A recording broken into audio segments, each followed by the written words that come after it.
Alright guys, so today we are going to be talking about sprockets on the old CRF250L. So the current setup on the bike is a 45-14, 14-45, however you want to say it. When I got the bike, it had the 45 and this 13. Just recently switched to the 14, find it a lot better. So we're going to talk a little bit what might work for you and how I like this setup. Alright guys, so I thought it would be better to do this whole video on the bike, just so you can see the actual difference that this sprocket specifically makes. So I got the bike with a 1345 setup. Keeping in mind, stock is 1440s. Down one in the front is typically equal to about 3 up in the rear. And then this bike already had 5 up in the rear with a 45, so you can tell this bike was already super torquey. Great for wheelies and everything, but just geared so dang low that it had no top end. So after doing some research, I found out a lot of people like to do just like a 1340 or 1342. Now since I already had the 1345 on there, I knew it was just geared way too low. You couldn't even really highway ride comfortably. When I bought this bike, I took it home like 2 hours on the turnpike, and it was just a rough time. There you go. It was a rough time just because it was geared way too low, had no top end. I was just, like 9,000 RPMs the whole time. So I decided I wanted to switch, get a little more top end out of the bike. So I went ahead and switched to a 1445 setup. Now most people just use the stock chain and go 1340, in some cases 1342. Since I already had a 1345, I wasn't going to be able to do 1442 or 1342 with the stock chain. So I went ahead, using the same chain on the bike, just went from a 13 in the front with a 45 in the rear to a 14 in the front with a 45 in the rear. So this is basically the same setup as a 1342. So it's just like taking a stock setup, going down 1 in the front and 2 up in the back. So still super torquey, way more torquey than the stock 1440 gearing, but still has a lot better top end. So you can see here, I don't have a speedo corrector on the bike. I'm reading, let's get up to 60 on the speedo. I'm reading 60 on the speedo, going about 55 actually on this little speedometer app. Yeah guys, so basically the whole reason of going, woo, I was closer, I was coming in a little hot there. The whole reason of going to the 1445 setup was just so it would emulate a 1342, give me a little more top end, but still be very much like a hooligan style bike.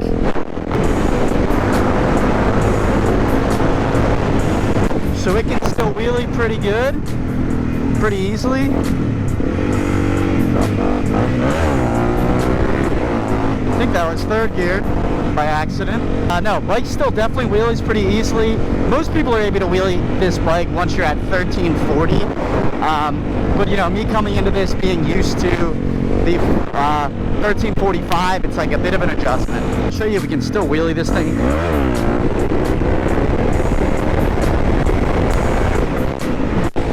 And that's with 1342. So still geared a little bit higher than the 1345, a good bit higher than 1345, but still got plenty of torque as is. The main benefit is I can now half sort of comfortably take this thing on the highway.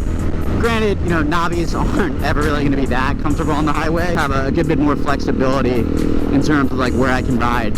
I could and I did ride on the highway before, but frankly it sucked a lot. I don't notice any actual difference in torque on the bike. I swear to God, it's just as torquey as it was before with the 1345. The only benefit is first gear is a bit longer, which is so much nicer in the city going between stoplights. But it pulls just as hard. I swear to God, it pulls just as hard, just has more top end. I don't necessarily think 1345 is going to be that great unless you're legit only riding off-road and only doing super technical tight stuff, hill climb type stuff. In my honest opinion, to get this bike to the point where it can be a super fun hooligan bike that you can wheelie off-road, still ride on the street, still ride on the highway, I think 1342 is pretty much the sweet spot. Don't mind me. Going 1342 or 1445 in my case basically just turns this bike into much more of a hooligan machine, pretty much what it should have been to begin with, but it sort of feels the same way. And you can do fun stuff like that. Like, who doesn't want to do that? And you can still pop off road here.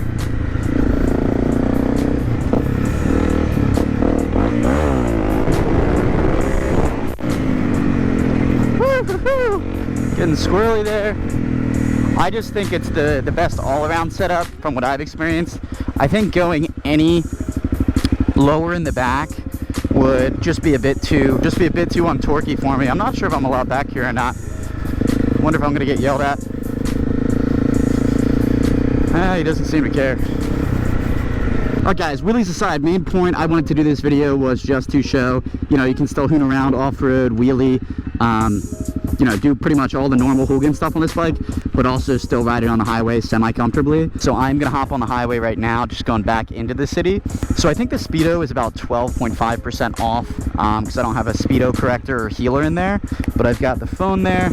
So we're just gonna see what's a comfortable cruising speed, what's like a sort of close to top speed, and just go from there. So wish me luck. Got the go ahead.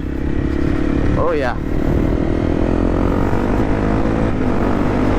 So I'll look down at this speedo where I can.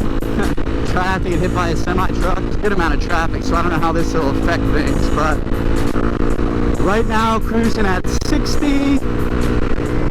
Speedo also says 60? Interesting.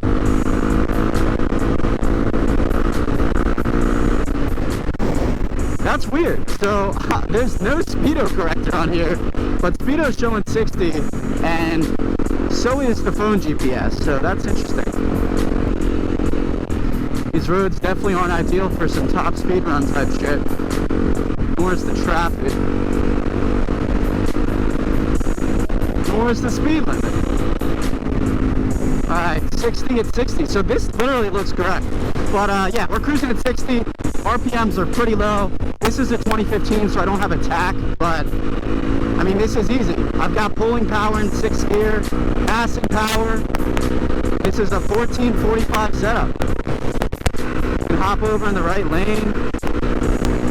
We're doing 71. Wow, speedo is accurate.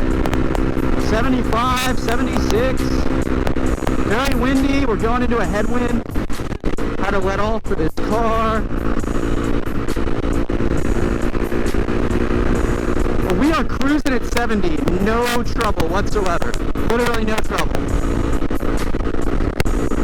Passing everybody. And I don't feel like I'm bringing the bike out or anything. It doesn't feel like it's gonna explode. Keep in mind guys, we've got full knobbies on this thing too. We're cruising at 60, no issue. We're cruising at 70, no issue.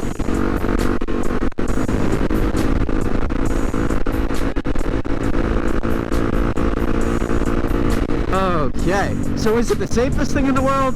Probably not. Is riding a motorcycle safe? No, so like, what are you gonna say about that? I love it though, because this shows you can still cruise easily at highway speeds. Maybe not turnpike speeds. Like anything above 70, kind of sketch. So like if speed limit's 70, you're going to be the slowest, among the slowest on the road. But that being said, it's give and take, because you still got a bike that you can wheelie easy as hell. So like, I love that I can basically stunt this thing, learn how to wheelie it, and I can also take it on the highway. And it's only a 250. I know that's not like a huge accomplishment to be able to ride on the highway and wheelie, especially for you sport bike guys, but for us little 250 dual sport underpowered Hondas, it is a big deal. If you're considering going with a new sprocket setup, if you've got like the stock 1440, your best bet to start is definitely just getting the 13 tooth. You can just go ahead and swap the 13 tooth with the stock chain, see how you like it. It's already going to feel a million times better than stock. But if you still find that it's still not torquey enough, not like pulling wheelies easily enough, you can go to a 42 in the rear, and that'll make a pretty significant difference. Just makes the bike so much more enjoyable to ride. Like, it actually pulls. Biggest thing too is it also pulls in 5th and 6th gear. So I know the stock 1440, once you're in 6th gear, it's like an overdrive gear. So you don't actually really have 6th gear to pull in. You saw this thing was pulling in 6th gear, no issue. So I think it's a pretty elite setup. Yeah, only thing guys I'm so confused about is that this speedo is reading accurately. Like, it literally, when I was doing 60, when I was doing 70, it read accurately. I don't think there's a speedo corrector on this bike, but I guess I can take a look. Woo! There's the city. That was a bad wheelie, but we're getting there. 1342 makes it way easier. Well, my 1445, same thing though. Anyways, guys, I'll catch you next time. Peace. Woo! Alrighty. Bye-bye.